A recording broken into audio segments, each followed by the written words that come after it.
Welcome to రషిత్ institute. రెగ్యులర్గా మనం ఏ విధంగా అయితే ఇంపార్టెంట్ ఈవెంట్స్ మనకి ఎగ్జామినేషన్ పాయింట్ ఆఫ్ వ్యూలో కానీ జనరల్గా కానీ ఉపయోగపడేటువంటి ఇంపార్టెంట్ ఈవెంట్స్ ఏ విధంగా చెప్పుకుంటున్నామో అదేవిధంగా ఈరోజు కూడా ఇంపార్టెంట్ ఈవెంట్స్ ఒక 2 విషయాల గురించి డిస్కస్ చేద్దాం.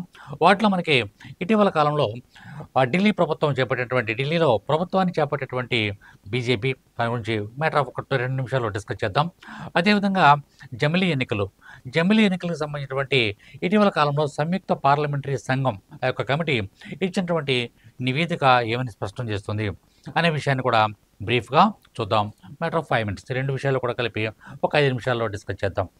వీటిలో మనకి ఇటీవల కాలంలో మన ఢిల్లీ ప్రభుత్వం అభిమానులు మరియు పార్టీ కార్యకర్తల సంబరాలు కేరింతల మధ్య దేశ రాజధాని ఢిల్లీలో భాజపా ప్రభుత్వం కొలువుదీరింది.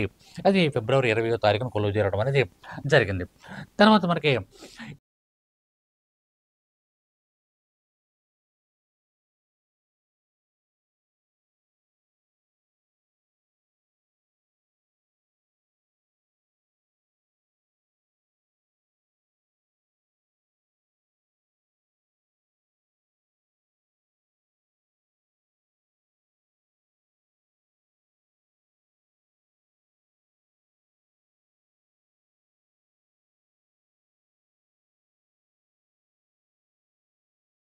ఇక్కడ మనకి ఢిల్లీలో ఉన్నటువంటి భాజపా ప్రభుత్వం కొలువు తీరడం విషయం మనందరికీ కూడా తెలుసు.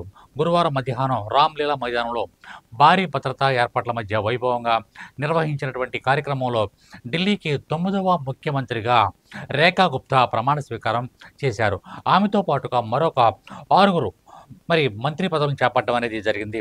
వారి చేత ఢిల్లీ యొక్క లెఫ్టినెంట్ గవర్నర్ వికే సక్సేనా ప్రమాణ స్వీకారం చేయించడం అనేది జరిగింది.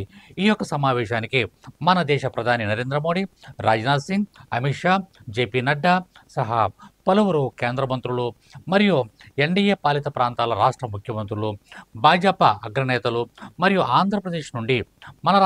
ఆంధ్రప్రదేశ్ నుండి CM Chandrababu, deputy CM Pawan Kalyan మరియు తదితర ప్రముఖులు హాజరవడం అనేది జరిగింది. 26 ఏళ్ల తర్వాత ఢిల్లీలో అధికారాన్ని చేజిక్కించుకోవడంతో భాజపా శ్రేణుల్లో విపరీతమైనటువంటి ఆనందోత్సవాలు పెళ్ళుపికాయి అనే విషయం మనందరం కూడా ఈ యొక్క సామాజిక మాధ్యమాల్లో చూస్తూనే ఉన్నాం. తర్వాత ఇంకా మనకి చూసుకున్నట్లయితే వెంటనే మహిళల ఖాతాల్లో 2,500 రూపాయలు మార్చి 8వ తారీఖు లోపల అందరికీ కూడా ఇవ్వడం అనేది జరుగుతుంది. అర్హులైనటువంటి ప్రతి మహిళకు కూడా 2,500 రూపాయలు జమ చేస్తామని ఆమె గుప్తా చెప్పడం అనేది జరిగింది. రేఖా గుప్తా గారు చెప్పడం అనేది జరిగింది.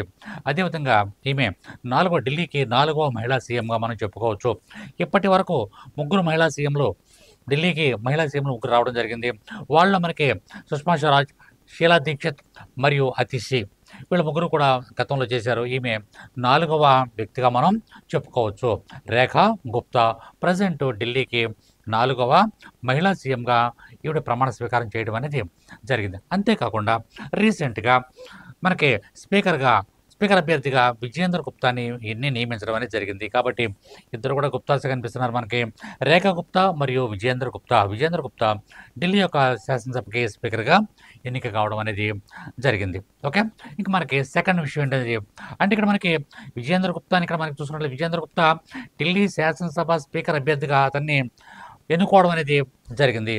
నెక్స్ట్ ఇక మనం రెండో అంశంగా చూద్దాం. సెకండ్ విషయం ఏంటో చూద్దాం ఒకసారి. ఇక్కడ మనకి జమిలీ ఎన్నికలు అనేవి ప్రజాస్వామ్యయుతంగా లేవు, ప్రజాస్వామ్యానికి వ్యతిరేకం అని చెప్పేసి అనేక మంది దాన్ని వ్యతిరేకించడం అనేది జరుగుతుంది. జమిలీ ఎన్నికలు ఇక్కడ జమిలీ ఎన్నికలు ఏంటంటే 1 నేషన్ 1 ఎలక్షన్ అనేటువంటి నినాదాన్ని తీసుకురావడం జరిగింది.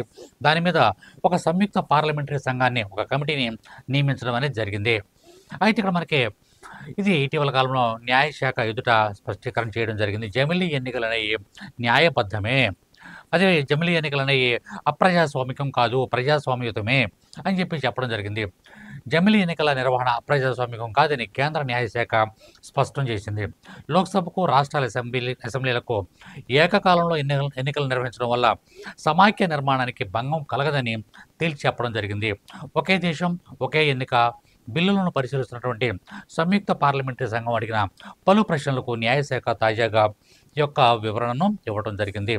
గతంలో 1951 నుంచి 1967 వరకు 1951 నుంచి 67 వరకు జమిలీ ఎన్నికలు జరిగిన విషయాన్ని కూడా గుర్తు చేయడం అనేది జరిగింది.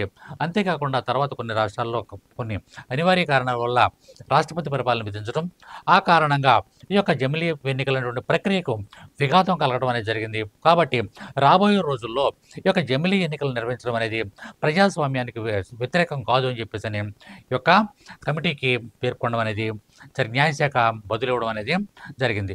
ఏది ఏమైనప్పుడు కూడా త్వరలోనే మన కేంద్ర ప్రభుత్వం అదేవిధంగా పార్లమెంటు జమిలీ ఎన్నికలపై ఒక నిర్దిష్టమైనటువంటి విధానాన్ని తీసుకురాబోతుందనే విషయం మనందరం కూడా గుర్తుంచుకోవాలి.